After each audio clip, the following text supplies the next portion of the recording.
주님 십자가사 우리 맞.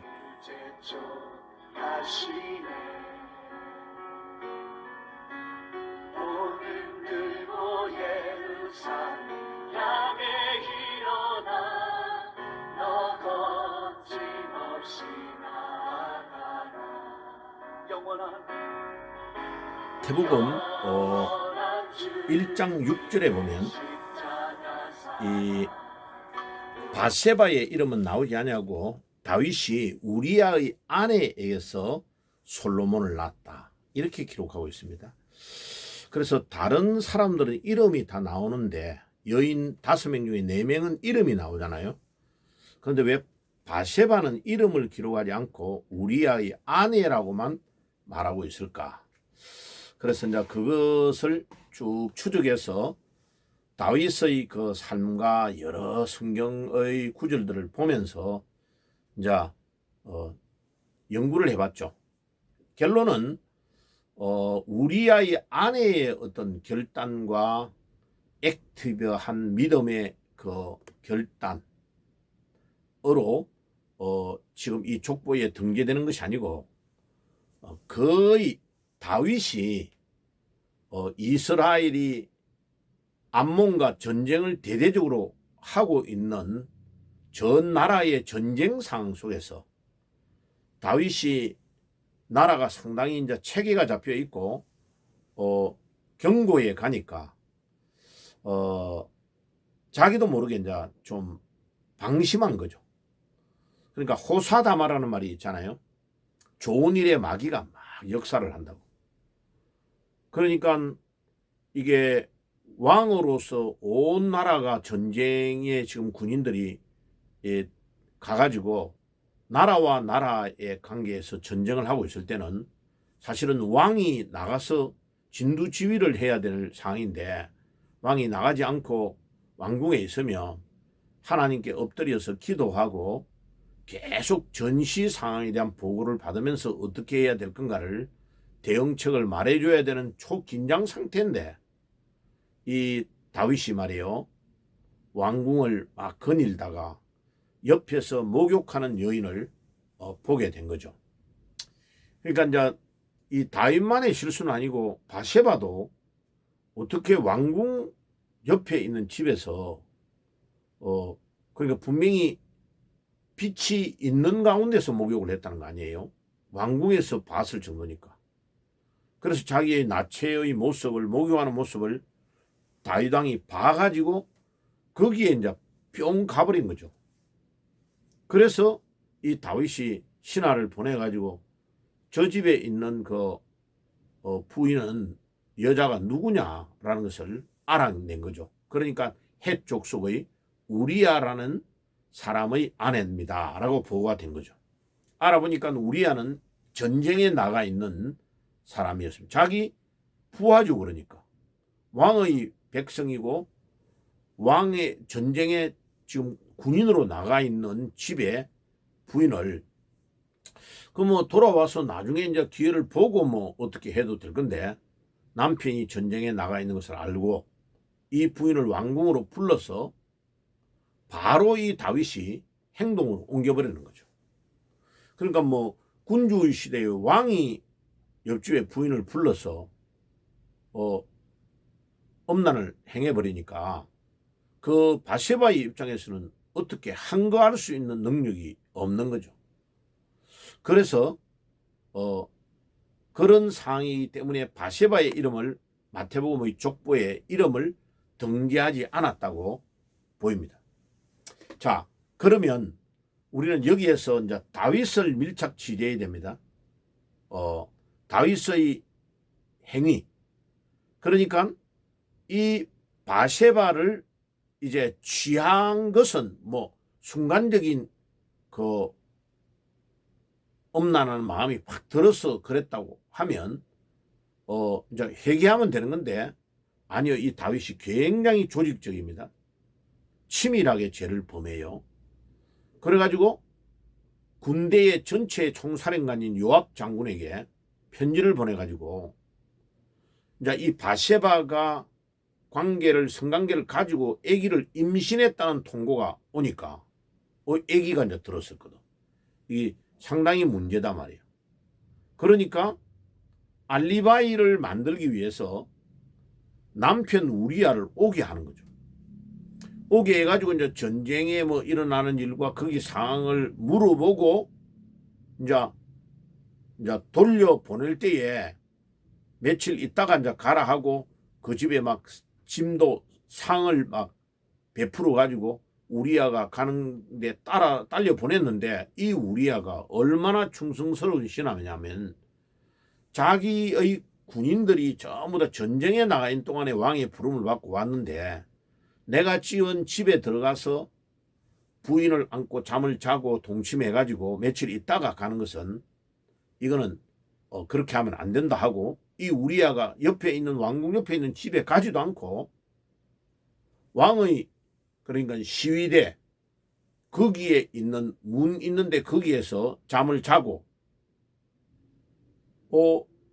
가지 않았다고 하는 연락을 받은 거예요.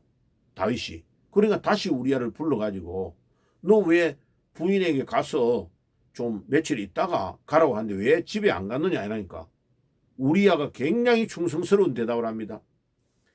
내가 어떻게 전쟁 중에 불려왔는데 내가 우리 집에 사사로이 가가지고 우리 아내하고 있다가 즐기고 갈 수 있겠느냐. 안 된다고. 와, 다윗이 벌써 이제 이 말을 들을 때에 아차, 하나님이 나에게 이 사람을 통해 경고하시는구나 하고 깨달아야 되는데 다시 시간을 좀 더 줄 테니까 부인하고 좀 있다가 가라. 왜 그러냐 하면은 남자가 그 중간에 부인하고 관계를 가지며 자기 남편하고 관계를 가지고 아기를 가졌다고 핑계를 대면 전쟁에 나간 우리아가 다른 말을 할 수가 없단 말이에요. 알리바이를 만드는 거죠, 다윗이. 이런 것들이 하나님께 엄청 하나님의 마음을 기분 나쁘게 하는 거죠. 그래가지고 결국은 우리아가 두 번째도 왕의 뜻대로 안 하고 자기는 이제 전장에 가버린 거죠. 갈 때에 이 다윗이 악한 마음이 뭐냐면 편지를 요압 장군에게 보냅니다. 이 우리아를 전장의 제일 앞에 내보내가지고 격렬한 전투에 앞에 보내가지고 죽도록 해라 라고 명령을 내려가지고 요압 장군에게 보내니까 요압 장군은 왕의 명령이니까 제일 앞에 내세워가지고 결국은 우리아와 몇 명의 군인이 죽을 때 우리아도 전사에 죽는 겁니다. 자, 이거는 다윗이 의도적으로 죽인 거죠. 바세바를 자기의 아내로 빼앗기 위하여 남편을 아무도 모르지만 하나님은 다 알고 계시는 거죠. 이게 사무엘하 12장 27절에 하나님이 보실 때 악하다라고 기록되어 있습니다. 하나님이 볼 때에 악하다고 보면 이건 끝난 거죠. 그러니까 하나님이 이제 이 우리아는 전사에 죽었다는 이야기를 들으니까 부인이 막 통곡을 하고 울고 애곡하는 기간이 끝나니까 이제 잘 때 타고 그 부인을 왕궁으로 불려서 완전 자기 아내로 만드는 거죠. 그런데 다윗은 완전 범죄를 했다고 생각하는 겁니다. 그런데 하나님은 다 알고 계시는 거죠. 그래가지고 하나님께서 이 다윗의 악한 행위에 대해서 나단 선지자를 보내가지고 크게 책망합니다. 예? 크게 책망하는데 세 가지로 책망합니다. 첫째, 하나님께서 7절에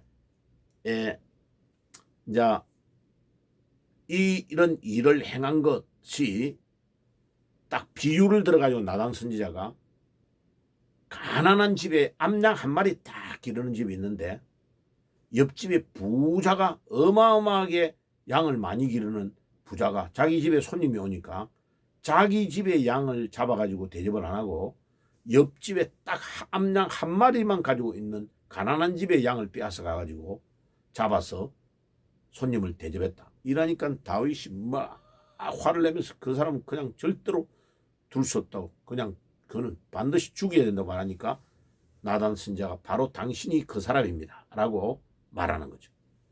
그 다음에 그게 7절에 나와요. 그리고 10절에 칼이 내 집에 영원히 떠나지 아니할 것이다. 다윗의 집에 계속 분란이 일어나고 다윗이 그 이후로 엄청난 위협과 어려움을 당하게 되는 것. 특별히 장인 어른에게 계속 미움을 받고 오해를 받아가지고 당연히 막 완전히 병자지요. 죽이려고 몇 번을 시도하는, 그래 다윗은 계속해서 도망다니는 형체가 되고 나중에 아들 압살롬이 반역을 해가지고 또 그런 일이 일어나죠. 그 다음에 세 번째가 더 큽니다. 내가 남의 아내를 빼앗았기 때문에 보라, 그 사람들이 내 처들과 함께 대낮에 동침하고 너가 보는 데서 동침하고 가정에 엄청난 어려움이 일어날 것이라는 것을 말한 겁니다. 그런데 이게요, 아들 압살롬이 다윗의 첩을 범하는 일이, 대낮에 범하는 일이 일어납니다. 그대로 시행이 되어버리는 거죠. 자, 이제 여기에서 끝난 게 아닙니다. 하나님께서는 이제 다윗이 바세바가 첫 번째 아기를 낳았는데 그 아기를 막 열병이 나가지고 다윗이 막 하나님 이 애를 좀 살려주세요 하고 막 눈물로 금식하면서 눈물을 흘리며 기도했는데 하나님이 7일 만에 나단 선지자가 예언한 그대로 그 애를 죽여버립니다. 하나님께서 불러가 버려요. 그래가지고 이제 금식을 풀고 바세바가 너무나 힘들어하니까 바세바를 위로한 후에 동침하니까 아기가 또 잉태가 된 거죠. 그래가 낳은 아들이 솔로몬입니다. 자, 이 솔로몬은 하나님이 이제 용서해 주시고 받아주시는 표로 나단 선지자를 다윗에게 보내어가지고 여디디아라는 이름을 불러줍니다. 그래 여디디아는 하나님이 가장 사랑하는 자다라는 뜻이에요. 그래서 솔로몬을 하나님이 이제 용서해 주시고 받아주시는 표로 여디디아라는 이름을 나단 선지자에게 이제 지어서 부르도록 한 겁니다. 자, 그래서 그 앞에 여러 명의 벌써 이미 한 6명의 처가 다윗의 미갈부터 부인이 여러 명이 있어요. 거기에서 아기가 태어났는데 헤브론에서 이미 태어난 아들, 이제 또 7년 반 동안 헤브론에서 왕을 하다가 다시 여기에 와가지고 예루살렘에서 왕을 37년을 하잖아요. 총 40년을 하게 되는데 여러 명의 부인으로부터 아기를 낳는데 이 바세바를 통해서 낳은 이 아들 솔로몬을 자기의 다윗 왕의 후대로 지목이 되는 겁니다. 그러니까 바세바는 그 하나로도 엄청난 공로를 한 거죠. 그래서 마태복음의 예수님의 족보에 다윗 왕의 후계에 여러 명의 부인이 있는데 그 이름은 다 빠지고 우리야의 아내, 근데 원전에는 우리야의 아내라는 말은 안 나옵니다. 우리야의 그 정관사가 붙어 있어요. 그래 그는 바로 바세바를 말하는 거죠. 우리야의 그로부터 태어난 솔로몬 이렇게 되어 있습니다. 원전은.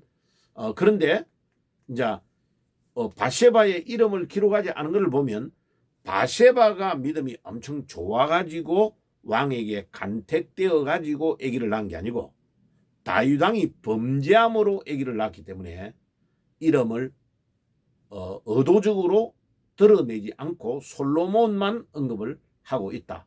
그러나 우리야와의 관계가 있는 것을 언급을 안 할 수가 없는 거죠. 하나님은 있는 팩트를 중요시하는 거니까.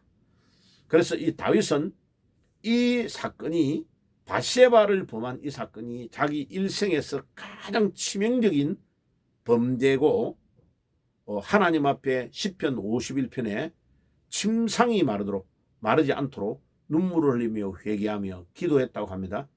근데 이 다윗의 위대함은 어디에 있습니까? 사울과 다른 사람과 다른 점이 뭐냐면 자기가 범죄한 것을 나단 선지자를 통해서 책망하고 혼낼 때에 정직하게 거기에 무릎을 꿇고 내가 하나님께 범죄했다고 말합니다. 사람에게 범죄한 것은 당연하고 하나님께만 내가 범죄하여 사오니 주여 나에게서 주의 성령을 떠나지 않게 해 주옵소서. 왜? 선대인 사울 왕에게 성령이 임했는데 순종하지 않으니까 떠나버리니까 악신이 부리니까 망해버리잖아. 그죠? 지옥 가버리잖아. 자살해서 길보아 산에서 죽잖아. 그죠?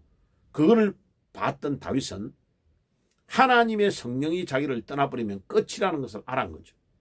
그래서 다윗은 하나님 앞에 철저하게 엎드리고 회개하는 의식이 다른 사람보다 철두철미했고 뛰어났습니다. 이게 다윗이 위대한 인물이라는 증거고, 다윗이 가지고 있는 최고의 장점이 회개의 영을 가지고 있는 것. 하나님 앞에 철저하게 엎드리고 다시는 그 죄를 반복하여 짓지 않는 것. 이것이 다윗이 가지고 있는 위대함입니다. 우리도 하나님 앞에 우리가 연약하고 부족해서 죄를 범할 수 있어요. 근데 다윗처럼 하나님 앞에 철저하게 회개하는 그 의식을 가지고 하나님이 우리에게 주는 축복을 누려야 되겠습니다. 그게 바로 다윗에게 준 솔로몬의 축복인데, 이 또 솔로몬은 말년에 또 궁녀를 막 3,000명을 거느리고 해가지고 음란과 우상으로 빠져서 하나님께 엄청난 버림을 받습니다. 나라가 솔로몬 때문에 두 개로 아들들이 갈라져 버리죠. 그죠? 자, 그러니까 아버지가 아무리 위대해도 아들은 하나님과 1대1의 관계입니다. 아버지가 위대한 왕이니까 공짜로 천국 가는 거 아니에요. 사무엘의 아들들도 보세요. 다 믿음이 엉망이 돼버리잖아요. 사무엘은 이스라엘을 반석 위에 세워놓은 인물인데 사무엘의 아들들은 안 그렇잖아요. 그러니까 신앙은 1대1의 관계입니다. 절대로 누구 때문에 내가 잘 되는 것은 없는 겁니다. 자, 그래서 오늘도 다윗의 철저히 회개하는 의식을 우리가 닮아가는 그런 믿음의 사람이 되시기를 주님의 이름으로 축복합니다. 기도하겠습니다. 하나님 아버지 감사합니다.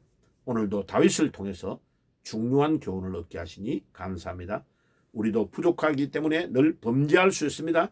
다윗처럼 철저하게 회개하며 하나님의 사랑을 받을 수 있는 저희들이 되게 해 주옵소서. 예수님의 이름으로 기도드리옵나이다. 아멘.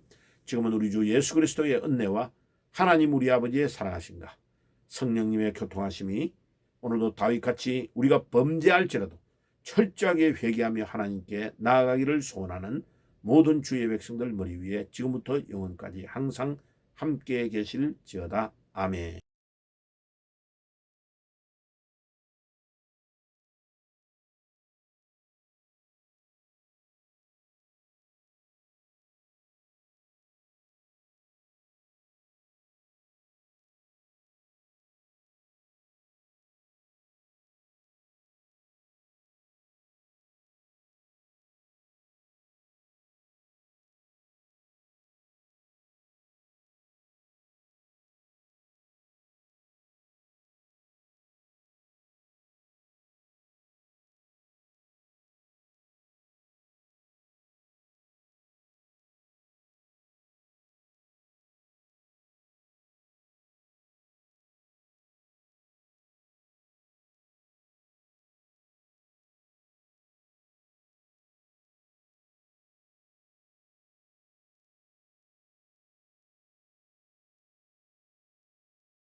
주님 십자가 사랑 우리 제촉하시네